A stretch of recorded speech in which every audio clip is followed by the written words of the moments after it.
I returned from the hospital with my body still screaming in pain, my legs quivering with every fragile step, the surgery wound burning like fire beneath my clothes. I had been admitted for 11 days. 11 endless, suffocating days. Wrestling with an infection that nearly stole my life, wrestling with the terror of not waking up, and battling the crushing silence of those white walls where not a single soul had appeared for me. Gregory, my son, my only child, never came. Michelle, my daughter-in-law, didn't even bother with a single call, a text, nothing. When the doctor handed me my discharge papers, I had to beg a nurse to call a cab because there was no one waiting. No one. I arrived home clinging to the foolish hope that at least a note, a warm meal, some tiny sign of worry would be waiting. I opened the door slowly, clutching my small bag of hospital belongings. Silence greeted me first. Then came the shock. A second refrigerator stood in the kitchen. Sleek, towering, polished like a monument, planted right next to my old fridge, the one that had served our family with quiet dignity for years. I stood frozen, staring at it. I couldn't comprehend it. Gregory strolled out of the living room with a can of beer in his hand, as if nothing had happened. Michelle followed him, carrying adhesive labels and a permanent marker. They didn't even glance at me. "What is this?" I asked, pointing at the new fridge. Gregory took a slow drink before answering. "It's our fridge, Mom. For our things. Our fridge." I repeated, my voice hollow with disbelief. Michelle knelt in front of the appliance and began plastering labels onto every shelf. Her name scrawled in large, thick letters. Chili, chili, chili. Over and over. On every rack, every drawer, every available space. "Exactly," she said without turning. "This is for our groceries. The ones we pay for. We don't want them getting mixed up with yours." The floor seemed to tilt beneath me. My stitches tugged at my skin with every breath. And there they were, marking territory in my own kitchen like predators. "But this is my house," I whispered. Gregory let out a dry, almost mocking laugh. "Yeah, Mom, your house. But we live here too, remember? And honestly, with your pitiful social security, you can't afford the things we like. So we're just getting organized." Michelle stood up, admiring her handiwork. Every label glared back at me like a slap in the face. "Don't take it personally, Eleanor," she said lightly. "It's just practical. You buy your things with your money, we buy ours with ours. No mix-ups." "Mix-ups?" My voice cracked. "I have never denied you anything from my fridge." "We know," Gregory said, crushing the can in his hand. "But this is better. Cleaner. More fair." Fair. That word echoed in my skull like a cracked bell. I looked at my old half-empty fridge and then at their new one, bursting with food. Two worlds. Two realities. The haves and the leftovers. Michelle swung the fridge door open, revealing expensive cuts of meat, imported cheeses, and bottles of wine that sparkled under the light. "We have certain standards," she added. "We don't like eating the same stuff you do. No offense. No offense." As if the poison in her words could be softened by politeness. Gregory patted my shoulder, his hand heavy and patronizing. "Relax, Mom. It's nothing personal. It's just, well, you're not young anymore. Your pension barely covers the basics. We need more. We deserve more." Deserve. Another blade straight into my chest. I wanted to scream. I wanted to remind them of the decades I spent hunched over machines in a factory, breaking my back so Gregory could have everything. I wanted to remind them how I sold my mother's jewelry to pay for his college tuition. I wanted to ask how they could humiliate me like this. But my body was too tired. My heart too shattered. My stitches throbbed like a warning. "I'm going to rest," I murmured, dragging my bag toward the small room in the back. "Sure, Mom. Rest up," Gregory said, already turning back to the TV. Michelle closed her fridge with a sharp, satisfied thud. The sound rattled through the kitchen, through the whole house, through my chest. I walked down the hall, each step a punishment. The small back room was tiny, barely enough for a twin bed and an old wardrobe. Had once been my sewing room. Now it was my exile. Gregory and Michelle had moved in a year ago. Just until we find something better, they had said. They never found it. Instead, they took more and more. My master bedroom, my living room, every corner of what used to be my home. And I let them. Out of love. Out of fear of being alone. Out of the naive hope that things would improve. I sat on the bed. The tears finally came. Hot, bitter, silent. From outside I heard their laughter, the television blaring, the new fridge opening and closing, the clink of wine glasses. They were celebrating. Celebrating what? I didn't know. Maybe that they'd finally put me in my place. Maybe that they no longer had to pretend respect. Maybe that the old nuisance had accepted her fate without a fight. I lay down slowly, my muscles aching. I closed my eyes but sleep wouldn't come. The images kept flashing.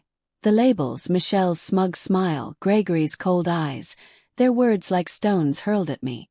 Your meager pension. We don't want to mix our things with yours. You're not young anymore. We deserve more. Each phrase another nail in the coffin of our relationship. Each word a confirmation of what I had always feared but refused to admit. To them, I wasn't a mother anymore. I was a burden. Dead weight. Someone to squeeze dry until nothing was left. And the worst part. I had allowed it. Year after year. Abuse after abuse. Humiliation after humiliation. But something shifted that night. Something deep inside me cracked. As I lay on that narrow bed in the darkness, a decision formed. Low. Solid. Unstoppable. They had made a mistake. Terrible mistake. They thought I was weak. They thought I had surrendered. They thought they could do anything without consequence. But they were wrong. When morning came, they would learn exactly who Eleanor Hayes really was. And that lesson would cost them everything. I couldn't sleep. Every time I closed my eyes, I saw those labels. Shelley, Shelley, Shelley. Like brand marks on cattle, like declarations of ownership over something that never belonged to them. I stared at the cracked ceiling, listening to their laughter and clinking glasses drifting in. They were enjoying their victory over the worthless old woman. Because that's who I was to them now. A worthless old woman with a meager pension. 68 years old. A lifetime of work. And this was my reward. The tears kept falling, but now they were different. They weren't tears of despair. They were tears of rage. Of awakening. Of something that had been buried for years and was finally rising. They had no idea. But they would. One day we'll be the ones taking care of you, Eleanor. You'd better be generous now. Generous. I had been so generous I had bled myself dry. My savings evaporated. The $30,000 I had built up over decades of sacrifice was gone in under 2 years. Burned on whims, luxuries, and lies disguised as emergencies. 3 months ago, I tried to open a separate emergency account Bernard had set up. My last safety net. $8,000. It was empty. What happened to the emergency account? I asked Gregory, my voice trembling. He didn't even look up from his phone. Oh, I used that to cover some debts. I was going to tell you. How did you access it? That account was mine. You gave me the key years ago, Mom. Don't you remember? I didn't. Maybe I had handed it to him during a moment of blind trust. Maybe he'd just taken it. It didn't matter. The money was gone. Debts for what? Press. Things. Expenses. Don't worry about it. Don't worry about it. As if I were a clueless child who understood nothing. That night, I cried until no tears were left. I cried for Bernard, who had worked himself to death to leave me secure. I cried for myself for being so blind. I cried for the son I thought I had, the one who no longer existed. And now, after 11 days in the hospital fighting for my life without a single visit, I came home to this. A split kitchen, a second refrigerator branded with their contempt, labels that confirmed what I already knew. To them, I wasn't a mother anymore. I was garbage, a drained resource, someone to bleed until there was nothing left. I sat on the bed, ignoring the pull of my stitches. Something inside me had shifted. The Eleanor who yielded, forgave, who always put her son first, had died in that hospital bed. The woman who returned was different. Harder. Clearer. More dangerous. They wanted a war. They would get one. But not tonight. Tonight I needed to rest, to think, to plan. Closed my eyes. At last, sleep came, heavy, dark, and filled with dreams where I was powerful and they were the ones begging. In the morning everything would change. In the morning my reckoning would begin. I woke before dawn at 5 o'clock. The house was silent. Gregory and Michelle were still asleep in my room, my matrimonial bed, under the sheets I'd bought with my first retirement check. I rose slowly, my body protesting. The stitches pulled, but that pain no longer frightened me. There were worse wounds than the ones carved in flesh. I moved through the house like a ghost. The new fridge glimmered in the dark. Those cursed labels reflected the faint light from the window. Chilly, chilly, chilly. I opened my old half-empty fridge. Carton of milk. 3 eggs. Cheap cheese. Stale bread. That was my reality. My $800 pension devoured each month by medicine, utilities, and Gregory's endless loans. Then I opened their fridge, just to confirm what I already knew. It was packed, absolutely bursting. Imported steaks, salmon, shrimp, 3 kinds of French cheese, wines costing over $50 a bottle, exotic fruits, gourmet pastries, premium cold cuts. They ate like royalty while I survived on scraps. They indulged in luxury while I counted coins for bread. And they did it under my roof with my money. I poured myself a glass of water and sat at the kitchen table. I needed clarity. I needed a plan. I could throw them out, it was my house, legally mine. But 6 months ago Gregory had made me sign papers. It's just to update the will, Mom, keep things tidy. I signed without reading closely. I trusted him. I always trusted him. What had I really signed? I didn't know. And that terrified me. I could leave, find a small apartment, let them rot here alone. But with what money?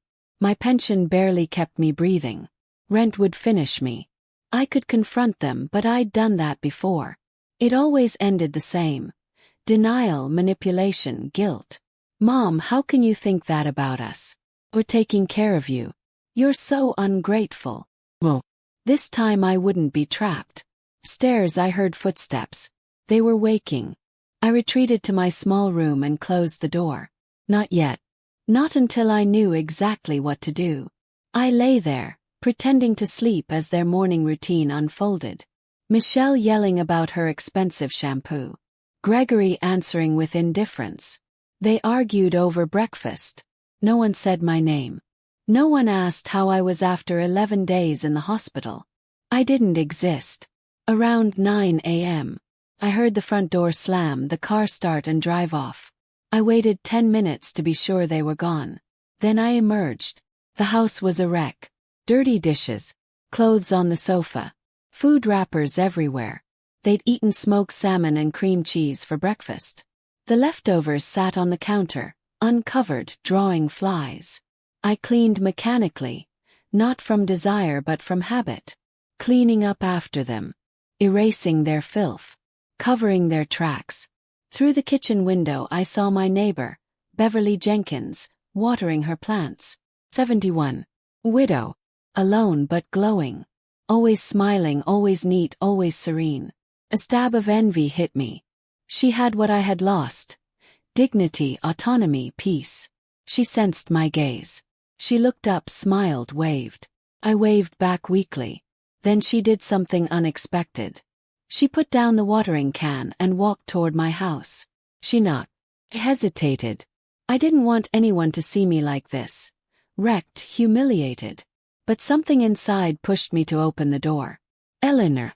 Hello, Beverly said with a warm smile. I saw you got back from the hospital yesterday. How are you? How was I? Such a simple question. Impossible to answer. I'm getting better, I lied. Beverly studied me with wise eyes that had seen too much life.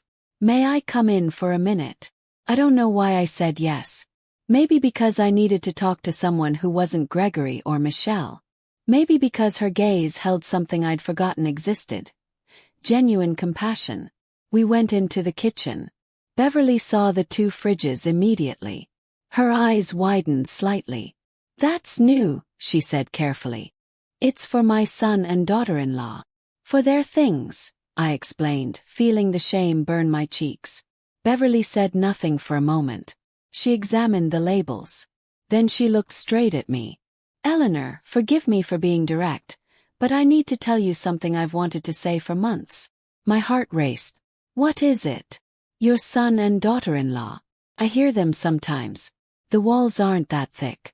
I hear how they talk to you. How they treat you. I lowered my eyes. Humiliation scorched my throat. Last night, Beverly continued, her voice soft but firm.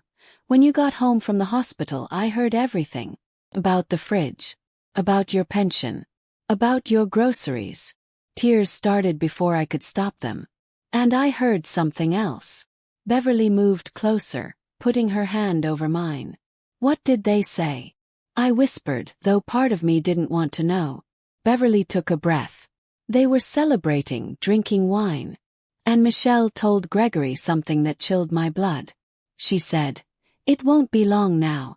The old lady can't last much longer. When she's gone, the house is ours. It's worth at least $200,000. We can sell it and finally live well." The world stopped spinning.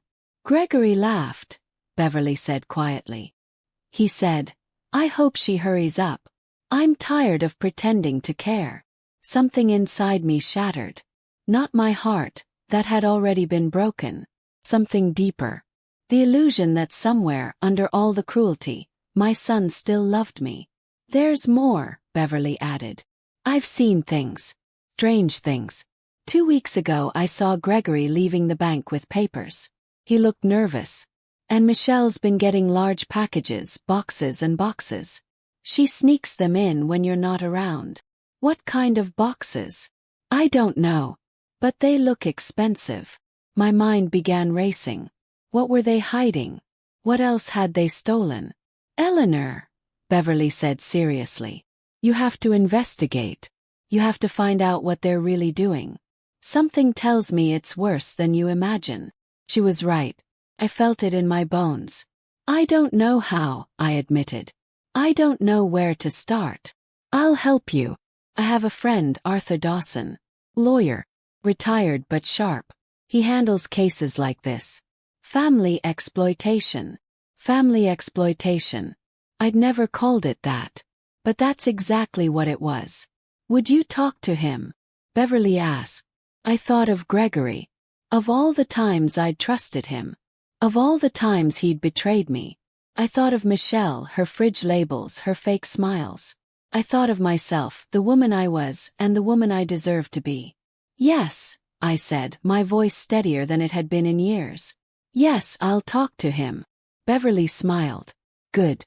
I'll call him right now. He can come this afternoon while they're out." She pulled out her phone, speaking low, explaining everything. Each word she said made me feel more real, more visible, more human. "He'll be here at 3, she said. "Bring everything. Bank statements, documents, anything you've signed. Everything." He nodded. For the first time in years, hope flickered. Beverly stood to leave, but first she hugged me. A strong, steady embrace. The kind of hug I hadn't felt since Bernard died. "You're not alone, Eleanor. Not anymore." When she left, I sat in the kitchen looking at those 2 fridges. But now I saw them differently. They weren't symbols of humiliation anymore. They were evidence. Evidence of cruelty, of theft, of systematic abuse. And soon they would be the proof I needed to take my life back. The hours until 3 o'clock dragged like years.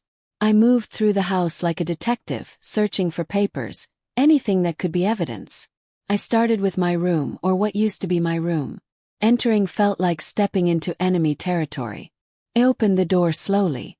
The room smelled of Michelle's expensive perfume. The bed was unmade. Clothes everywhere. Boxes stacked against the wall. The same boxes Beverly had described. Luxury brands. Shoes. Purses.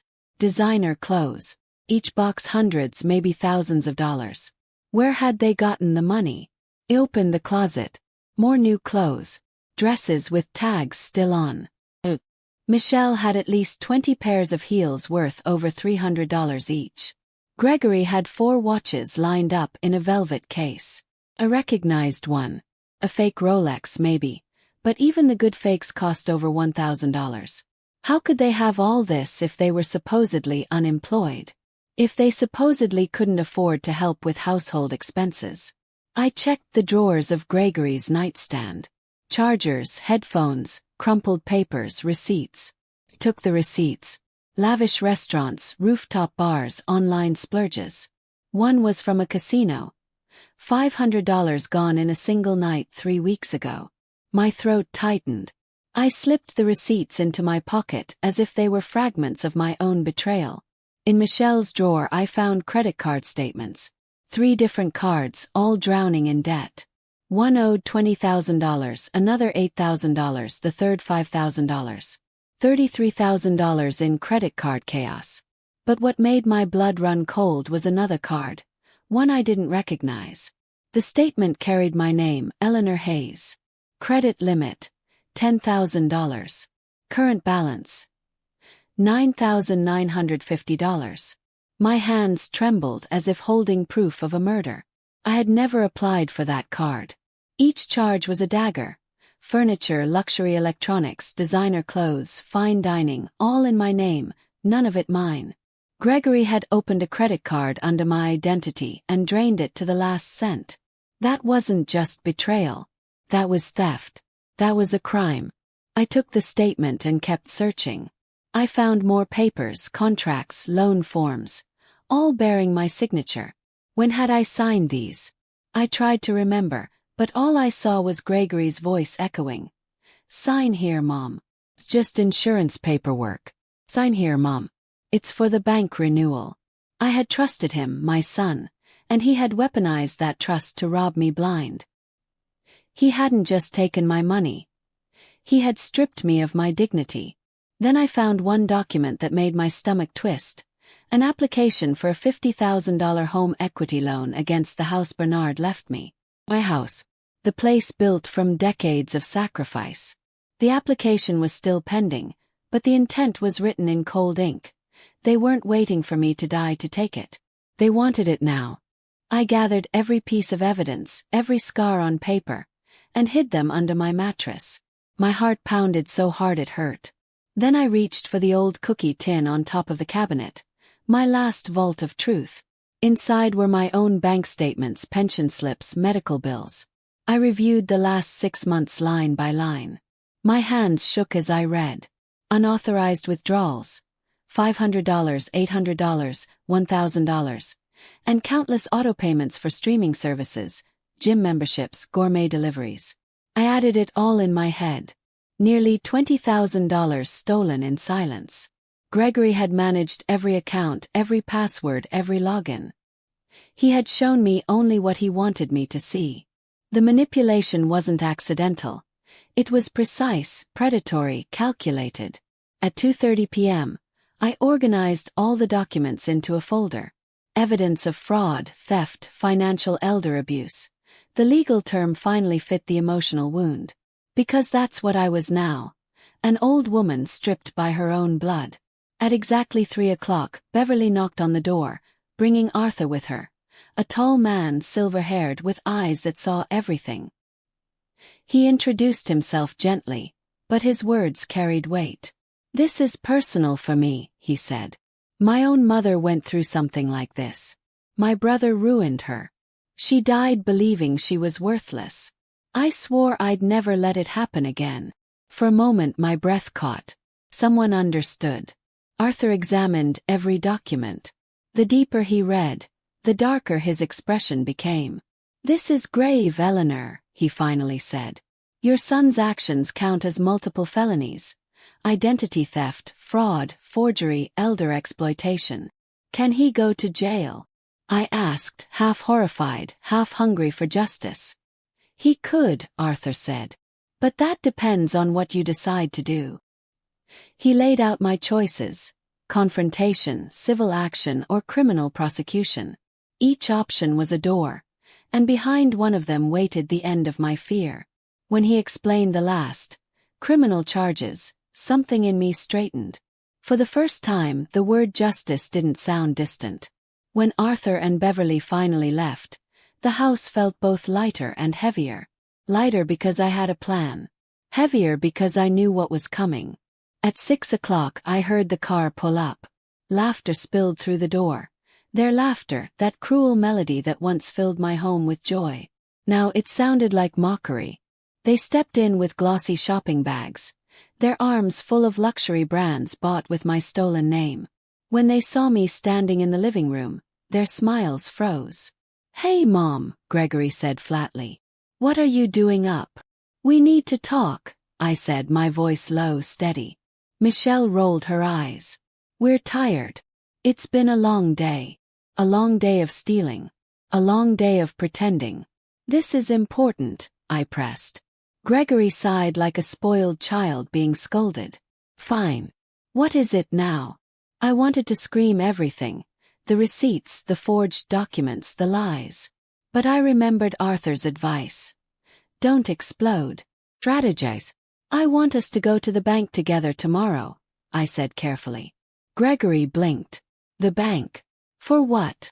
"I've noticed strange charges. Transfers I don't recognize." A flicker crossed his face. A flash of fear, then vanished.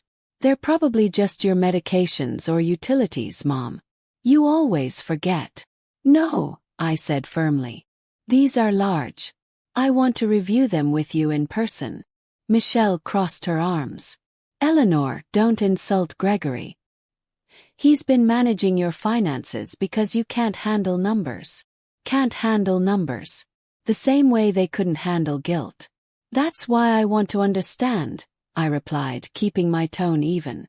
Gregory and Michelle exchanged a glance. A silent code. "I can't go tomorrow," Gregory said too quickly. "I have a job interview." "At a tech firm," Michelle added, too fast, too rehearsed. Lie. Both of them were lying, and for the first time I didn't shrink, I observed. "Then the day after tomorrow," I said. Michelle groaned, yanking open her fridge, her labeled fridge.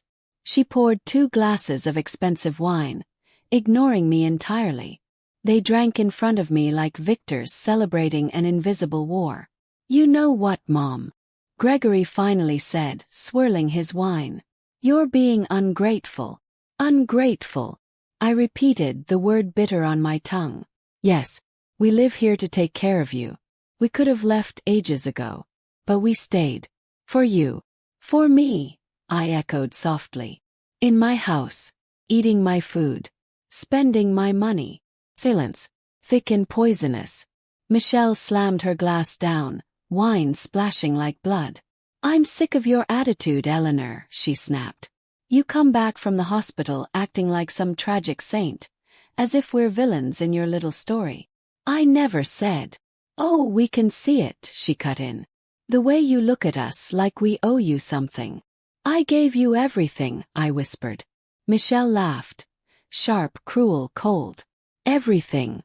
You gave Gregory a mediocre childhood in a dead-end neighborhood. We had to crawl our way out of your limitations." Each word struck like a slap.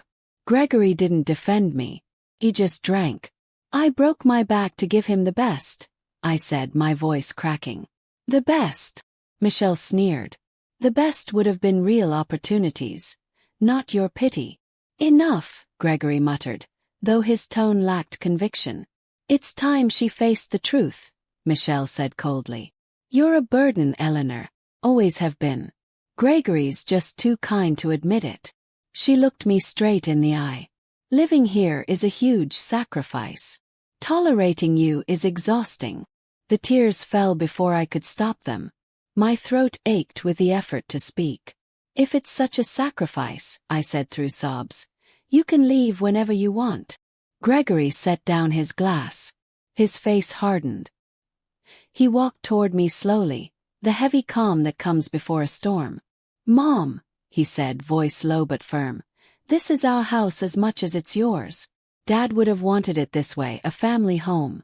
Your father left it to me because he trusted you'd share it with your family. With us." His tone was final, like a door slamming shut. There was no room for reason, no space for truth. Michelle scoffed softly, gathering the shopping bags that still reeked of expensive perfume and deceit. "I'm going to put these away," she said coldly. "Greg, help me." I watched them ascend the stairs, their laughter fading behind the door of what used to be my bedroom. The same room where Bernard once kissed me goodnight. Now it was theirs, claimed through manipulation and greed. I stood alone in the living room, trembling. The confrontation had gone worse than I feared. They hadn't confessed, they had twisted everything. Turned my pain into accusation, my truth into guilt. But something inside me had shifted. For the first time I no longer doubted myself. I wasn't exaggerating. I wasn't paranoid. Michelle's words had been a confession wrapped in cruelty. I was a burden, a nuisance to endure until I was gone. I walked to the small room, my refuge, and pulled out my phone. I typed a message to Beverly. "I need to go to the bank first thing tomorrow. Can Arthur still come with us?" Her reply came seconds later. "Of course. We'll pick you up at 8. I set the phone down and sat on the edge of the bed. Upstairs, their voices drifted through the ceiling. Calm, casual, as if nothing had happened. Maybe they were laughing. Maybe they were mocking me. The foolish old woman finally catching on. But I wasn't foolish anymore. And tomorrow, I would start reclaiming everything that was mine. I didn't eat dinner that night. My stomach was too heavy with resolve. I lay down early, listening to their footsteps, the flicker of the television, their occasional laughter, each sound cutting deeper than words. I closed my eyes and thought of Bernard, the man who had worked his whole life to protect me. What would he think of his son now? "Forgive me, Bernard," I whispered into the darkness. "I let them destroy what you built. But I'll fix it. I promise." And for the first time in months I slept, not peacefully but with purpose. Because now I knew the war had begun. And this time I wouldn't lose. I woke up at 6 a.m. The house was still, the kind of silence that feels like it's waiting. Gregory and Michelle were asleep, no doubt after draining another bottle of wine bought with my stolen money. I got dressed slowly, deliberately, choosing the dark dress I'd worn to Bernard's funeral. It made me feel dignified, armored. I wanted them to see the woman they had underestimated. Not frail, not broken. By 7:30 I was ready. Purse in hand, documents secure, evidence hidden safely at Beverly's. I heard movement upstairs, the creak of floorboards, footsteps to the bathroom. Gregory was waking. I walked to the kitchen and brewed coffee. The familiar smell steadied me. When Gregory came down in his pajamas, eyes half open, he looked surprised to find me already there. "Morning," he muttered, rubbing his face. "Good morning," I replied evenly. "Coffee?" "Yes, thanks." He sat, scrolling through his phone as if nothing had ever happened. "You going out?" he asked, glancing at my clothes. "I have a doctor's appointment," I lied smoothly. "Post-op checkup." He yawned. "Want me to drive you?" "No, Beverly's taking me. We already arranged it." He nodded, distracted. "Okay." When the horn sounded at exactly 8 o'clock, I picked up my purse. "I'm leaving now," I said. "Take care, Mom," he murmured without looking up. I stepped outside and felt the air hit my face. Cool, clean, liberating. Every breath felt like taking something back. Beverly was in the driver's seat. Arthur sat beside her. "Morning, Eleanor," Beverly greeted, her warmth steadying me. "Ready?" Arthur asked. "Ready," I said, climbing into the back seat. The drive to the bank took 20 minutes. Arthur reviewed the plan, the order, the paperwork, the steps. His calm tone grounding me even as my stomach churned. When we entered the bank, the glass doors reflected my own face. Older, yes, but not weak. Not anymore. Arthur approached the front desk. "We need to speak with the branch manager. It's an urgent case of financial fraud." 5 minutes later, a man in a gray suit emerged. "I'm Marcus Johnson, branch manager. How can I help you?" Arthur introduced himself and explained our situation. I filled in the rest. The loans, the forged credit cards, the disappearing money. My voice trembled at first, But as I spoke, strength replaced fear. By the time I finished, Marcus's expression had hardened. "Do you have documents?" I laid the evidence on his desk, one by one, the truth in paper form. "This is very serious," he said at last. "We'll begin a full review." For the next hour he examined every transaction. The silence between us was thick. Finally he looked up. "Ms. Hayes, there are multiple irregularities. Unauthorized transfers, distant ATM withdrawals, ongoing subscriptions under your name. In total," he paused, "approximately $42,000. My breath caught. Beverly gripped my hand. "And this," Marcus continued, pointing to his screen, "is a pending home equity loan for $50,000 against your property." "I never authorized that," I said. "I know. And the signature looks forged." He turned the monitor toward me. The imitation of my handwriting mocked me from the screen. "Gregory has access to my documents," I whispered. "He could have copied it." "That's forgery," Arthur said sharply. "A felony." Marcus nodded. "We'll freeze the loan immediately and trigger fraud recovery protocols." For the next hour, forms were filled, accounts secured, passwords changed. Gregory's access was revoked. His invisible grip finally broken.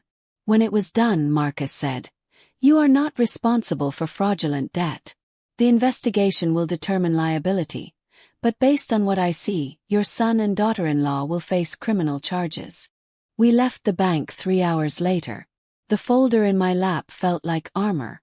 Beverly squeezed my hand. "You did so well, Eleanor." Arthur nodded. "Now comes the hard part, confronting them." "When?" "Yes. When you're ready." "Soon. Before they suspect anything." I looked out the window at the quiet city. Families walking, laughing, living. "I want to do it today," I said suddenly. "Tonight." Arthur's lips curved into a faint, grim smile. "Then tonight it is. You won't face them alone." When we returned home, the house looked different. Smaller, corrupted. Beverly and Arthur followed me inside. They noticed everything. The labeled fridges, the luxury clutter, the trail of greed masquerading as success. "All of this," Arthur said, sweeping a hand around, "was bought with stolen money." He started taking pictures. The receipts, the shopping bags, the designer boxes, the separate fridges. "Documentation," he explained. "Proof of their lifestyle versus their income." By 5 p.m. everything was ready. The house was quiet, the calm before retribution. 6, the car pulled up. Laughter again, hollow, rehearsed. They walked in and froze at the sight of Arthur and Beverly. "What's going on?" Gregory demanded. "Sit down," I said, my voice steady, iron beneath silk. "We need to talk." "Mom, who are these people?" Michelle pointed at Arthur, her tone laced with annoyance. "I'm Arthur Dawson, legal counsel for Ms. Hayes," he said evenly. Gregory's face drained of color. "Counsel. Mom, what did you do?" I took a deep breath. "I found out everything, Gregory." Silence. The kind that burns. Michelle blinked, voice quivering. "Found out what?" Arthur rose slowly, placing documents on the table like a judge pronouncing a sentence. "Mr. and Mrs. Hayes, you are accused of financial fraud, theft, forgery, and elder abuse." Gregory laughed nervously. "This is insane." "Mom, what did you tell them?" "The truth," I said. "The truth you've been hiding." Arthur continued. Capital One credit card, March 15th last year.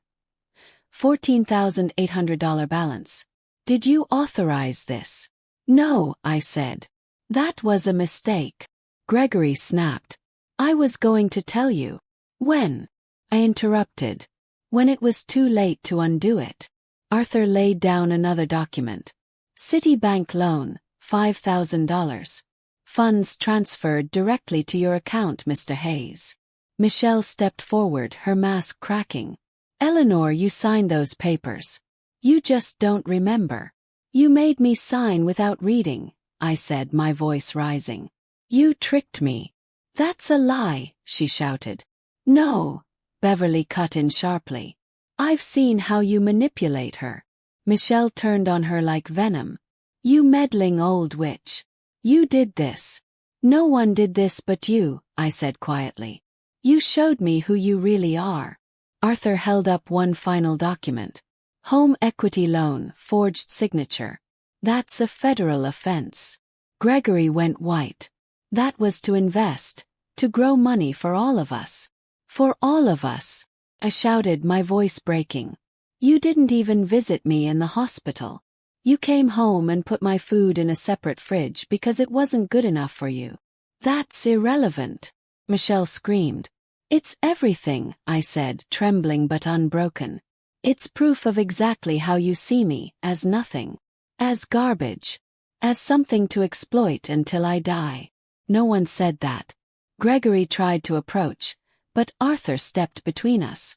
Yes, they did, Beverly said, her voice unervingly calm. I heard them. The night she returned from the hospital, Michelle had told Gregory. It won't be long now. Once the old lady passes, this house will be ours. It's worth at least $200,000. Michelle spun toward Beverly, fury blazing in her eyes. That's a lie. I never said that. You did, Beverly insisted, her calmness like a knife. And Gregory. His voice came out flat, detached. I hope she hurries up. I'm tired of pretending to care. The words detonated in the room like bombs. Gregory opened his mouth, but nothing came out. His eyes darted, panic spilling across his face. That was taken out of context, he stammered finally. What context justifies wishing your mother dead? I asked, my tears finally breaking free. Mom, I don't want you to die. Of course not. You just want my house. My money. Everything I've worked for. You call that different? No, it's not different. You robbed me. You lied to me. You drained me dry. And all the while, you were waiting for me to die so you could feast on what little I had left. Arthur's voice cut through the room like cold steel. We have all the documentation from the bank. $42,000 withdrawn from Ms. Hayes's accounts in the last 2 years. Unauthorized transfers. False charges. Services she never approved. I was managing her finances because she asked me to. Gregory shouted, his voice cracking under the weight of his own panic. Managing finances, Arthur replied icily, doesn't include opening credit accounts in her name. That's not management, that's theft. Michelle's tone shifted. She collapsed onto the sofa, face buried in her hands, sobbing with the exaggerated tremors of a stage performance. I can't believe you're doing this to us, Eleanor. After everything we sacrificed for you. We live in this miserable house to care for you. We gave up everything. This miserable house that you planned to steal from me, I thought. We weren't stealing, she cried. We were securing our future. At my expense, I finished. Gregory was sweating now, his hands trembling as he raked them through his hair. Mom, please, we can fix this. We'll pay it back, little by little. But don't involve lawyers. Don't destroy your family over this. Destroy my family. I laughed bitterly. You already did that. You who lied, stole, and treated me like I was already buried. We were desperate. Michelle screamed, her voice cracking with rage. Do you think we wanted to live here, in this decaying house with a pensioner barely hanging on? Then why didn't you leave? I demanded. No one chained you here. Because we had nowhere to go. Michelle's tears vanished, replaced by fire. Do you know how much rent costs? Do you know what it's like to have nothing? There's always a choice, I said coldly. And you chose greed. Arthur raised his folder again. You have 2 options. Return every stolen cent with interest, vacate this house immediately, sign a legal agreement acknowledging the fraud, and we don't press charges. That's option 1. Gregory swallowed hard. And option 2. Option 2, Arthur said, his tone deadly calm, is prosecution, fraud, forgery, elder abuse. 5 to 15 years in prison. Criminal records. Everything you've built gone. Silence. Heavy, suffocating. Michelle finally spoke, her voice trembling. We don't have 42,000. Not even close. Then start getting it, Arthur replied. Sell everything bought with stolen money.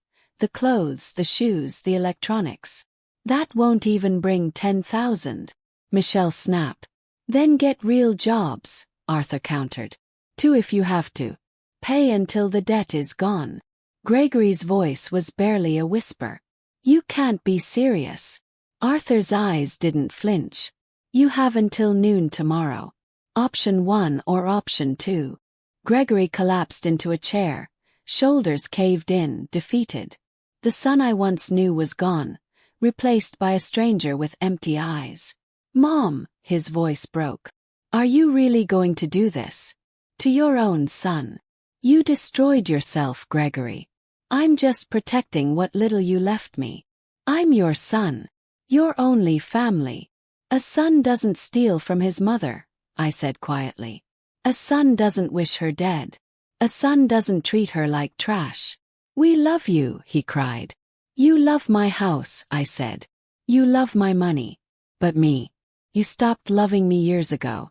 Maybe that little boy I raised loved me once, but he died a long time ago. Gregory broke down. This time the tears were real. The sobs of someone who'd finally seen the ruin he'd made. Please, Mom. Please don't do this. I looked at my son, the boy I'd once carried, nursed, protected. Part of me ached to hold him again, to tell him everything would be okay. But another part, the one that had awakened in that hospital, knew better. If I gave in now, the abuse would never end. Arthur's voice was steady. You have until noon tomorrow. Option 1 or option 2. But either way, you're leaving this house. Today. Michelle shrieked. Yes, today. Where are we supposed to go? That's not my problem, I said coldly. Just like it wasn't your problem where I'd sleep when you stole my room. Arthur pulled out papers. Immediate eviction notice. 2 hours to pack your belongings. This is illegal. Michelle screamed. It isn't, Arthur replied. This is Ms. Hayes's home. You're unauthorized occupants. I can have police here in 10 minutes. Gregory's eyes searched mine. Mom, please. But I said nothing. If I spoke, I would shatter. Beverly stepped closer, taking my hand. Her silent grip was the only thing keeping me standing. Arthur checked his watch. 2 hours. Upstairs, chaos erupted. Drawers slamming, suitcases dragging, Michelle's shrieks echoing through the hall. When she came down 40 minutes later, her face was a storm. Fury and humiliation twisted together. I need to get my kitchen things, she spat. My dishes. My utensils. The dishes stay, I said firmly. They were bought with my money. Michelle glared at me, venom in her voice. You miserable old woman. You ruined your son's life. First with your poverty, now with your greed. Her words cut, but they didn't pierce. Not anymore. No, I said softly. You ruined your own lives. I'm just finally saving mine. Michelle laughed bitterly. From your own family. You'll die alone, Eleanor. Alone, like the bitter ghost you've become.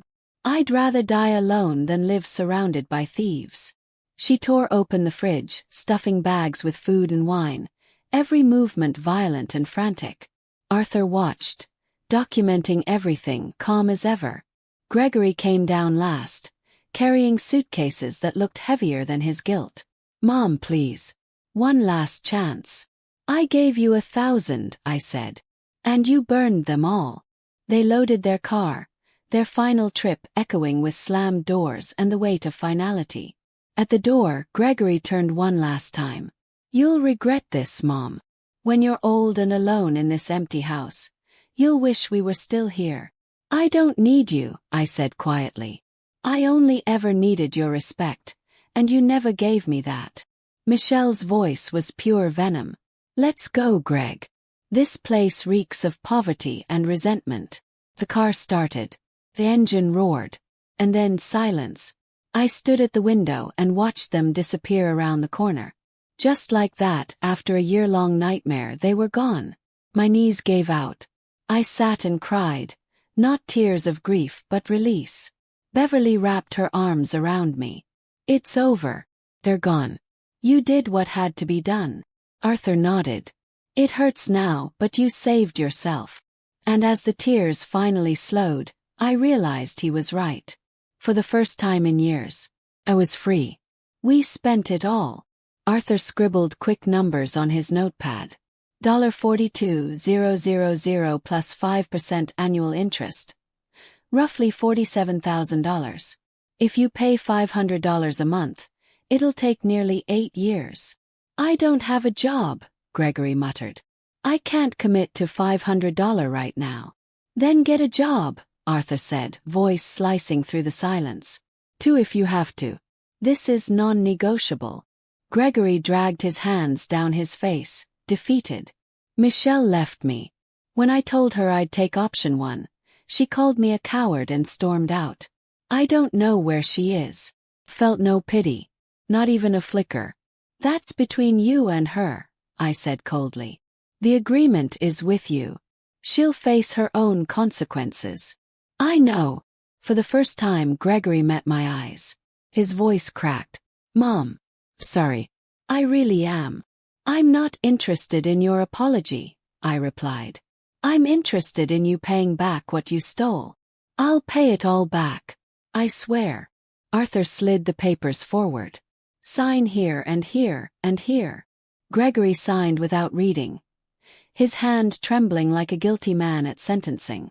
You'll pay $300 per month until you find stable work, then $500. First payment due in 30 days. Miss a single one and we file criminal charges. Immediately. He swallowed. Understood. We finished in silence. When it was done, Gregory just sat there, like a man clinging to the last fragments of a broken life. Anything else? Yes. Can we ever fix this? Our relationship. I stared at him. My only son. The child I had carried. The boy I had loved. The man who had betrayed me. I don't know, Gregory, I said softly. Honestly, I don't know.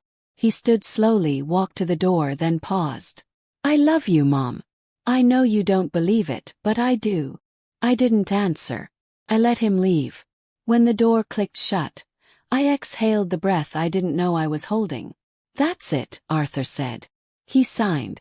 He's legally bound. And Michelle, she'll face her own process. The bank will pursue her for fraud. She won't escape. Justice was in motion. Slow but inevitable. 3 months passed. 3 months of rebuilding, of scraping myself back together, of remembering how to live. Gregory made his first payment. Exactly $300. No message. No note. Just money. Then came the second month. Third. We didn't talk. We didn't meet. There was only that quiet transaction each month. His silent attempt to repair what he had shattered. Michelle vanished completely. The bank pressed charges. There was a warrant out for fraud. She was a ghost now, probably hiding in another city. Maybe another life. I didn't care. As long as she stayed gone, she could vanish into the wind for all I cared. The house slowly became mine again. Beverly helped me redecorate. New curtains with soft florals, walls the color of cream and sunlight. The cursed fridge with Michelle's labels. Sold. A neighbor bought it, and with that money I filled my garden with roses, lavender and sunflowers. My old fridge stood proudly in the kitchen again, humming softly, filled with food I loved, not reminders of control. Beverly became family, the kind that loves without conditions. We had tea every afternoon, walked in the park on Saturdays and watched old movies on Sundays. You know the best part of all this? She asked once as we watered the flowers. You got your smile back. She was right. I had started laughing again. Not the hollow kind but real, unguarded laughter. The bank refunded part of the stolen money. $18,000. Justice in numbers. With it I fixed the roof, the plumbing, the garage door. Small things that whispered peace back into my home. And I saved the rest. I had learned my lesson. Never again would I let anyone make me financially helpless. Arthur still visited, professional as ever but kinder now. He helped me draw up a will, ironclad and untouchable. Your house will go to whoever you decide, he said. And no one can alter it without your consent and proof of full capacity. Thank you, Arthur, I said. For everything. It's an honor, Ella Laner. You're stronger than you realize. Maybe he was right. I had discovered a strength I never knew I had. The power to protect myself. 4 months later, while pruning the roses, a car pulled up. My pulse spiked. Gregory. Michelle. Whoa. A young woman stepped out, holding a small child's hand. Miss Hayes. Yes, I said cautiously. My name is Naomi Bell. I'm Gregory's new girlfriend. The world seemed to pause. He told me everything, she continued softly. About what he did. About how much he hurt you. Naomi lowered her gaze. I wanted you to know he's changing. Truly. He's working 2 jobs, paying his debts, going to therapy. I didn't know what to say. I'm not here to ask for forgiveness, she said quickly. That's your decision. I just wanted you to know he's trying, for his son. I looked at the boy. Maybe 4 years old, eyes wide and curious. You're my grandma, he said. My heart broke and healed in the same breath. Yes, little one, I whispered. I'm your grandma. Naomi smiled faintly. You don't have to decide anything now. I just wanted you to know. When they left, the silence felt heavier than before, but not cold. It was thoughtful. Could I ever forgive Gregory? I didn't know. The betrayal still burned. But there was a child now. Innocent, blameless, a living bridge to something new. That afternoon Beverly found me crying. What are you going to do? She asked. I don't know, I admitted. Part of me wants to close that door forever. The other part remembers. Gregory was once a good boy. You don't have to decide today, she said gently. Take your time. And I did. 2 months later, on my 69th birthday, a letter arrived. Gregory's handwriting. Shaky but familiar. He didn't beg for forgiveness or make excuses. He spoke of therapy, work, his son, his regret. At the end he wrote, I don't expect forgiveness, Mom. I don't deserve it. I just want you to know I'm trying every day to become the man you raised. The one who got lost. I love you. I placed the letter in a drawer. I wasn't ready to respond. But I couldn't throw it away either. Another month passed. Beverly hosted a small party at my house. Laughter, warmth, genuine affection filled every room. I realized Michelle had been wrong. I wasn't alone. I was surrounded by people who cared. Not out of obligation but out of love.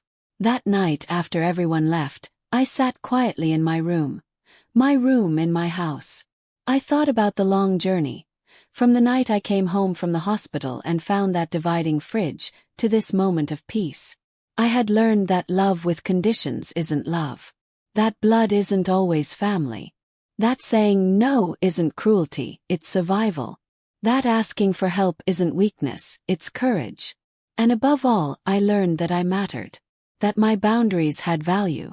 That dignity can be reclaimed, even after ruin. I picked up my phone and typed, Gregory, I got your letter. I'm not ready to see you yet, but I'd like to meet Bernard formally when we're both ready. As adults, with no lies, no manipulation. Just truth.